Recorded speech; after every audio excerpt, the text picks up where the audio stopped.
শুভ সন্ধ্যা বন্ধুরা। আজ হলো 23 মার্চ, 9 চৈত্র, রবিবার। আজকের সন্ধ্যার বিশেষ বিশেষ খবরগুলি হলো: নতুন সরকারি ঘরের জন্য বর্তমানে জিও ট্যাগিং করছেন জীবিকা সখীরা, কিন্তু তারপরও যারা বাদ পড়বেন, যাদের ঘরে জীবিকা সখীরা আসবেন না, তারা আগামী 26 মার্চ থেকে 7 এপ্রিল পর্যন্ত নিজের কাঁচা ঘরের জিও ট্যাগিং করতে পারবেন। আজ ঘোষণা মুখ্যমন্ত্রী ডক্টর হিমন্ত বিশ্ব শর্মার। এক চাঞ্চল্যকর ঘটনা বাংলাদেশে। রমজানে মোবাইলে গেম খেলতে না দেওয়ায়, মোবাইল নিয়ে নেওয়ায় নামাজে দাঁড়ানো বাবাকে পেছন থেকে কুপিয়ে মারল এক ছেলে। বাংলাদেশে হিন্দু নিপীড়ন পাকিস্তানের ষড়যন্ত্র, উদ্বেগ প্রকাশ আরএসএসের। ঈদের আনন্দে বদরপুরে ঈদের বাজারে উপচে পড়া ভিড়, কেনাকাটার ধুম। ইফতারের কিছুক্ষণ আগে গরু চুরি করে নিয়ে যাওয়ার পথে মাটিজুরি বাজারে দুর্ঘটনার মুখে পড়ে এল্টো গাড়ি। আটক করা হয় 2 গরু চোরকে। দুর্লভসরা ব্রিজের সংস্কার কাজে শুধু তারিখ পে তারিখ, দুর্ঘটনার আশঙ্কায় ফুঁসছেন এলাকাবাসী। লাইমস্টোনের ওভারলোড ডাম্পার ঢুকছে শ্রীভূমি তথা করিমগঞ্জে, নানা প্রশ্ন জনমনে। আগরতলায় 5.5 কোটি টাকার ইয়াবা উদ্ধার, আটক শিলচরের যুবক সহ 3 জন। দিল্লিতে ভুয়ো আধার কার্ড এবং ভোটার কার্ড চক্রের পর্দাফাঁস, 18 বাংলাদেশি সহ ধৃত 26 জন। বিস্তারিত থাকবে প্রতিবেদনে। এবং শেষ খবরটি, চরম উদাসীনতায় ঢুকছে শ্রীভূমি তথা করিমগঞ্জ সরকারি হাসপাতাল, কাঠগড়ায় যুগ্ম স্বাস্থ্য সঞ্চালক। তাহলে বিস্তারিত খবরে যাওয়ার আগে অবশ্যই ভিডিওটিতে একটি লাইক করে চ্যানেলটি সাবস্ক্রাইব করে পাশের বেল আইকনটি বাজিয়ে রাখবেন এবং ফেসবুক পেজটি ফলো করে ভিডিওটি অবশ্যই শেয়ার করবেন, যাতে সঠিক তথ্যগুলো সবার কাছে পৌঁছাতে পারে। এবার শুনুন আজকের খবরগুলির বিস্তারিত। প্রথম খবর, নতুন সরকারি ঘর যারা পাননি তাদের জন্য দারুণ সুযোগ আসছে আগামী 2 দিন পর। বর্তমানে জীবিকা সখীরা নতুন ঘর পাওয়ার জন্য এবার জিও ট্যাগিং করছেন, কিন্তু তারপরও যারা বাদ পড়বেন, যাদের ঘরে জীবিকা সখীরা আসবেন না, তারা আগামী 26 মার্চ থেকে নিজের কাঁচা ঘরের জিও ট্যাগিং করতে পারবেন। আজ ঘোষণা মুখ্যমন্ত্রী ডক্টর হিমন্ত বিশ্ব শর্মার। তিনি বলেন, বর্তমানে নতুন ঘরে নাম তোলার জন্য জিও ট্যাগিং করছেন জীবিকা সখীরা, কিন্তু তারপরও যারা বাদ পড়বেন, তারা আগামী 26 মার্চ থেকে 7 এপ্রিল পর্যন্ত নিজের কাঁচা ঘরের জিও ট্যাগিং করতে পারবেন, যাতে কেউ নতুন সরকারি ঘর থেকে বাদ না পড়েন। এই ঘোষণা মুখ্যমন্ত্রী ডক্টর হিমন্ত বিশ্ব শর্মার। রমজানে মোবাইলে গেম খেলতে না দেওয়ায়, মোবাইল নিয়ে নেওয়ায় নামাজে দাঁড়ানো বাবাকে পেছন থেকে কুপিয়ে মারল ছেলে। চাঞ্চল্যকর ঘটনা বাংলাদেশে। চুয়াডাঙ্গায় নামাজরত অবস্থায় দদুল হোসেন রিন্টু নামের এক ব্যক্তিকে কুপিয়ে খুন করেছে তারই ছেলে রিফাত হোসেন। শনিবার রাতে চুয়াডাঙ্গার পৌর এলাকার পলাশপাড়ায় এ ঘটনা ঘটে। অভিযুক্ত ছেলেকে আটক করেছে পুলিশ। নিহতের পরিবারের সদস্যরা জানান, রিফাত মোবাইল গেমে আসক্ত। মাগরিবের আগে দদুল হোসেন রিফাতের মোবাইল কেড়ে নেন। এতে ক্ষিপ্ত হয় ছেলে রিফাত। এরপরই দদুল হোসেন নামাজে দাঁড়ালে পেছন থেকে শরীরের বিভিন্ন স্থানে ছুরিকাঘাত করে রিফাত।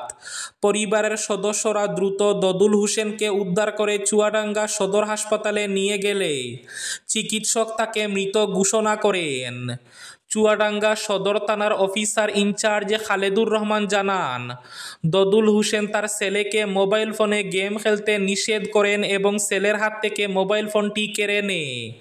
এতে তার ছেলে ক্ষিপ্ত হয়ে তাকে নামাজে দাঁড়ানো অবস্থায় পেছন দিক থেকে ধারালো অস্ত্র দিয়ে আঘাত করে। তিনি আরও জানান, অভিযুক্ত ছেলে রিফাতকে পুলিশ আটক করেছে। রক্তাক্ত জখম অবস্থায় পরিবারের সদস্যরা যখন বাবাকে উদ্ধার করে চুয়াডাঙ্গা সদর হাসপাতালে জরুরি বিভাগে নিয়ে যায়, তখন জরুরি বিভাগের চিকিৎসক তারেক জুনায়েদ তাকে মৃত ঘোষণা করেন। বদরপুরে ঈদের বাজারে উপচে পড়া ভিড়, কেনাকাটার ধুম। আসন্ন ঈদের খুশির জোয়ারে ভাসবে চারিদিক। আর ঈদের আনন্দকে আরও বাড়িয়ে দিতে বদরপুরের বাজারগুলো এখন জমজমাট। শহরের বিভিন্ন পোশাকের দোকানে এখন ক্রেতাদের উপচে পড়া ভিড়। সকাল 9টা থেকে গভীর রাত পর্যন্ত চলছে কেনাকাটা। পোশাকের দোকানগুলোতে ভিড় বেশি হলে জুতা, কসমেটিক্স, পাঞ্জাবি ও প্যান্টের দোকানগুলোতে ক্রেতাদের ভিড়। বাহারি রঙার নকশার পোশাকে সেজেছে দোকানগুলো। ক্রেতারাও তাদের পছন্দের পোশাক খুঁজে নিয়ে ব্যস্ত। অনেক ক্রেতা জানান, অন্যান্য জিনিসের পাশাপাশি কাপড়ের দাম কিছুটা বেড়েছে। বদরপুরে কাপড়ের দাম শপিং মলের তুলনায় কিছুটা বেশি। অনেকে দাম কিছুটা কম পাওয়ার আশায় ঈদের আগেভাগে মার্কেটে আসছেন। বাংলাদেশে হিন্দু নিপীড়ন পাকিস্তানের ষড়যন্ত্র, উদ্বেগ প্রকাশ আরএসএসের। নতুন বাংলাদেশে চরম নিপীড়নের শিকার সংখ্যালঘু হিন্দুরা। হামলা চালিয়ে ভাঙা হয়েছে শতাধিক মন্দির। যত দিন যাচ্ছে দাপাদাপি বাড়ছে মৌলবাদীদের। দাঁত নখ বের করছে একাধিক সংগঠন। বাংলাদেশের এই পরিস্থিতি নিয়ে অখিল ভারতীয় প্রতিনিধি সভার বৈঠকে উদ্বেগ প্রকাশ করলেন আরএসএসের নেতৃত্ব। হিন্দু নির্যাতন নিয়ে প্রস্তাবও পাশ করা হয়। ঘটনার পিছনে পাকিস্তানের ষড়যন্ত্রের কথা উল্লেখ করে রাষ্ট্রসংঘের হস্তক্ষেপ চাওয়া হয়েছে। আগরতলায় 5.5 কোটি টাকার ইয়াবা উদ্ধার, আটক শিলচরের যুবক সহ 3 জন।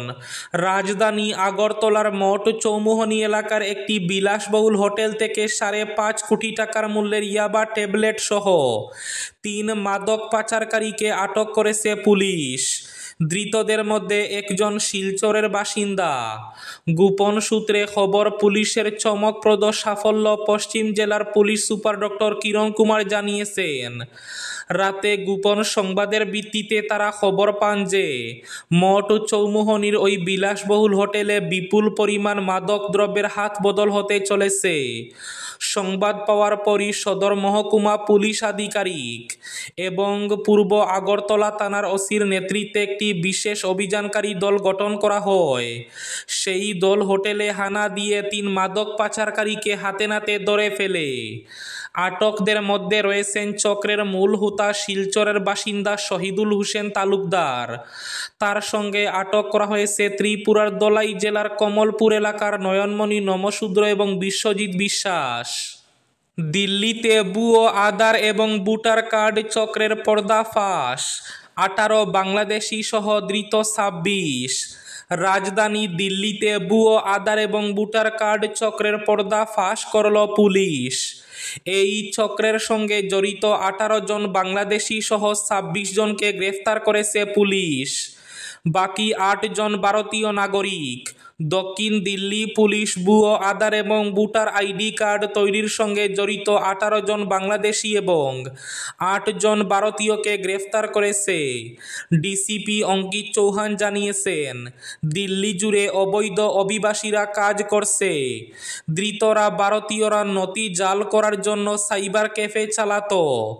দক্ষিণ জেলা পুলিশের ডিসিপি অঙ্কিত চৌহান বলেছেন, ভারতে বসবাসকারী অবৈধ বাংলাদেশি অভিবাসীদের চক্র ভেঙে দক্ষিণ জেলা পুলিশ একটি বড় সাফল্য অর্জন করেছে। চরম উদাসীনতায় দুঃখে শ্রীভূমি তথা করিমগঞ্জ সরকারি হাসপাতাল। কাঠগড়ায় যুগ্ম স্বাস্থ্য সঞ্চালক। স্বাস্থ্য পরিষেবাকে উন্নত করতে রাজ্যের মুখ্যমন্ত্রী যখন বিভিন্ন জেলায় নতুন মেডিকেল কলেজ স্থাপন করছেন, সরকারি হাসপাতালগুলোর পরিকাঠামো উন্নয়নে কোটি কোটি টাকা মঞ্জুর করছেন, ঠিক তখন শ্রীভূমি তথা করিমগঞ্জ জেলার একমাত্র সরকারি হাসপাতালে একের পর এক শিশু মৃত্যু, আর্থিক নয়ছয়ে মহিলা কর্মীকে যৌন হেনস্থা কিংবা রহস্যজনক মৃত্যু সংবাদ সংবাদ শিরোনাম দখল করছে। সরকারি হাসপাতালের বর্তমান সুপার থেকে প্রশাসক এবং যুগ্ম স্বাস্থ্য সঞ্চালক থেকে দায়িত্বপ্রাপ্ত কর্তাদের চরম উদাসীনতায় শ্রীভূমির স্বাস্থ্য পরিষেবা আজ প্রশ্নচিহ্নের মুখে। লাইমস্টোনের ওভারলোড ডাম্পার ঢুকছে শ্রীভূমি তথা করিমগঞ্জে, সক্রিয় সিন্ডিকেট চক্র, নানা প্রশ্ন জনমনে। প্রতিদিন ওভারলোড ডাম্পার কাটিগড়া হয়ে বদরপুরের বুক চিরে শ্রীভূমি জেলায় ঢুকছে।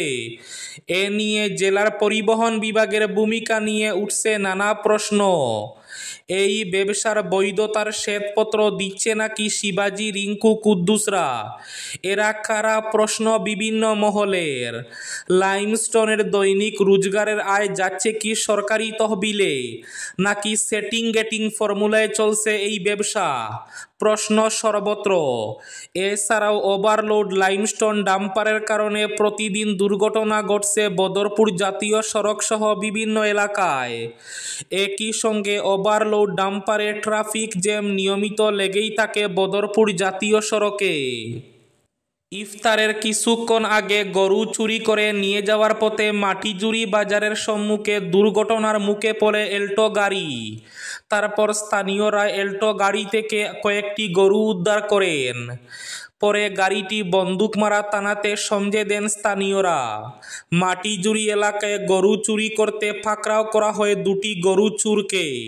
পরে পুলিশের কাছে সমঝে দেন জনগণ। অনুমান লাগানো হচ্ছে যে এই গরুগুলো দুয়ারবন্দ বা আশেপাশের অঞ্চলের হতে পারে। জানানো হয়েছে যদি 1-2 দিনের ভেতরে কারো গরু চুরি হয় তাহলে বন্দুকমারা থানাতে যোগাযোগ করতে পারেন। এবার শেষ খবরটি। দুর্লভছড়া ব্রিজের সংস্কার কাজে শুধু তারিখ পে তারিখ। দুর্ঘটনার আশঙ্কায় ফুঁসছেন এলাকাবাসী। বর্তমান সরকারের আমলে বিকাশমূলক কাজের বন্যা বইছে। সবকা সাথ সবকা বিকাশের মাধ্যমে প্রতিটি এলাকায় গাইডলাইন অনুযায়ী গুণগত মান বজায় রেখে উন্নত মানের রাস্তা, ব্রিজ, কালভার্ট নির্মাণ সহ অন্যান্য প্রকল্পের জন্য কোটি কোটি টাকা বরাদ্দ করা হচ্ছে। সাধারণ নাগরিকদের যাতায়াত সহ অন্যান্য অসুবিধার সম্মুখীন হতে না হয় সেই দিকে লক্ষ্য রেখে কাজ চলছে বিভিন্ন জায়গায়। কিন্তু শ্রীভূমি তথা করিমগঞ্জ জেলার দুর্লভছড়া ব্রিজের করুণ দশার কথা আধিকারিকরা জানলেও রিনোভেশনের কাজ এখনো হচ্ছে না। শুধু আশ্বাস দিয়েই যাচ্ছেন কয়েকদিনের ভিতরে হয়ে যাবে বলার পর কয়েক মাস চলে গেল। শুধু তারিখ আর তারিখ চলছে কিন্তু কাজের কাজ কিছুই হচ্ছে না। এই ছিল আজকের সন্ধ্যার বিশেষ বিশেষ খবরগুলি। ভিডিওটি অবশ্যই লাইক করে শেয়ার করে দেবেন।